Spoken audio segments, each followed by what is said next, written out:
plus pour faire bouger les choses. Notre lait équitable rémunère décemment les 550 agriculteurs de notre coopérative et respecte nos valeurs de qualité, de goût et de proximité. Alors vous aussi, en magasin, prenez les choses en main. Choisissez Fairbel. Impact FM, côté jardin. Oui, c'est côté jardin. On se retrouve en direct sur Impact FM et aussi Impact News sur la page Facebook. Heureux de la retrouver d'ailleurs parce qu'on a eu de gros soucis techniques cette semaine.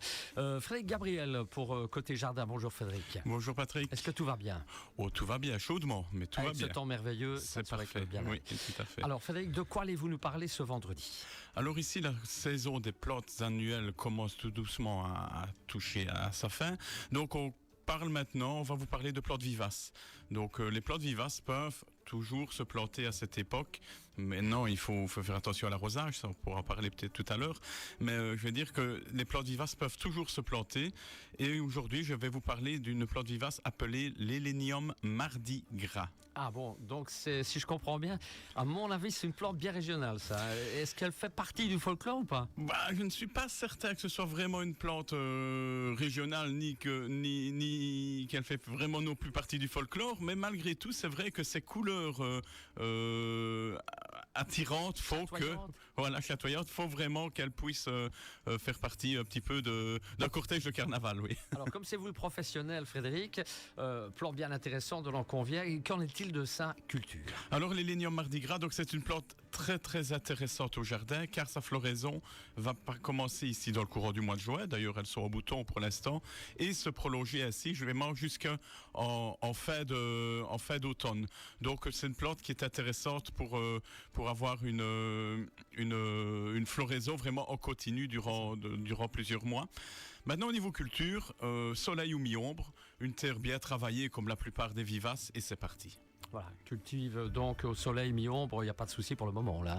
Ah non, là je veux dire que là on est servi. Alors pour l'hiver, on n'y est pas encore, on est loin, quoique avec le changement de climat, est-ce qu'on doit la rentrer en hiver? Comment ça se passe? Donc ici il s'agit vraiment bien d'une plante vivace. Donc les plantes vivaces, contrairement aux plantes annuelles, supportent nos hivers. Donc là il n'y a aucun risque, elle peut et elle doit rester dehors pour l'hiver, que ce soit dans de gros pots, de gros bacs ou alors en pleine terre. Très bien. Alors un conseil pour les personnes qui nous écoutent ce matin fidèlement, conseil au jardin, avec quelle autre plante peut-on l'associer?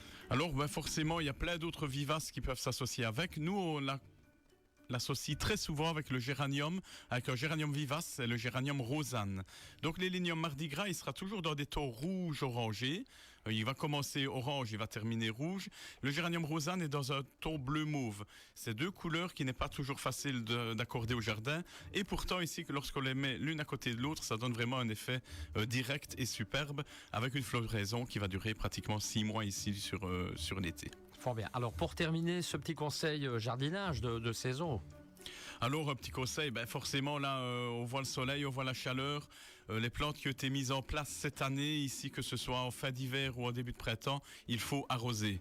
Il n'y a rien à faire, maintenant il faut arroser, mais il faut arroser intelligemment. C'est-à-dire qu'il ne va pas falloir spécialement arroser tous les jours, mais il vaut mieux arroser 2-3 fois par semaine pour ne pas s'en lasser, mais arroser copieusement. Donc ne pas avoir peur de mettre de l'eau, attendre que l'eau rentre dans le pot, que l'eau rentre dans la terre, et puis en remettre à 2-3 reprises ainsi. Il faut vraiment pas avoir peur de laisser descendre l'eau au niveau des racines de la plante, mais c'est très très important de ne pas passer cette étape. Alors justement, avec les orages qu'on annonce à temps ce week-end, malgré tout, il faut arroser. Oui, mais voilà, un orage ne va pas mouiller en profondeur, donc il ne va pas vraiment apporter beaucoup d'eau à la plante. Donc malgré tout, même s'il vient de la pluie, il faudra quand même malgré tout continuer à apporter une quantité d'eau nécessaire à la plante. Alors j'imagine qu'il y a beaucoup de boulot pour ce week-end avec le temps qu'il fait au jardin. C'est intense. La tâche ne manque pas. Il y a toujours à faire, là, effectivement. Mais bien s'hydrater.